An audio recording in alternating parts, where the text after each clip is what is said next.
warahmatullahi wabarakatuh. Wilujeng enjing pamirsa sadayana simkuring Anggi bakal ngawartosan sababaraha warta anu kakara kajadian dinten ieu. Warta utama dinten ieu nyaritakeun ngeunaan hiji kajadian kacilakaan di hareupeun sakola, di mana saurang palajar katabrak ku motor nalika rek nyebrang jalan. Kajadian ieu nyieun warga sakurilingna kaget, hayu urang simak video ini.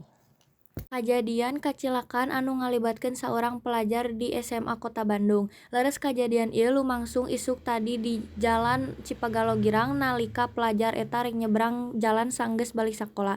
Numutkeun paninteun warga, motor anu datang ti arah wetan teu tiasa ngendali laju nepi ka nabrak murid eta. Korban langsung dibawa ka rumah sakit pangdeukeutna pikeun meunangkeun perawatan sedengkeun pengendara motor ayeuna keur dipariksa ku pihak kapolisian. Warga ngelingan sangkan para pengendara leuwih waspada utamana di daerah sakola nalika jam barudak asup jeung balik. Mugia korban tiasa gancang damang deui eta warta ti urang pikeun dinten ieu. Hatur nuhun parantos nyimak.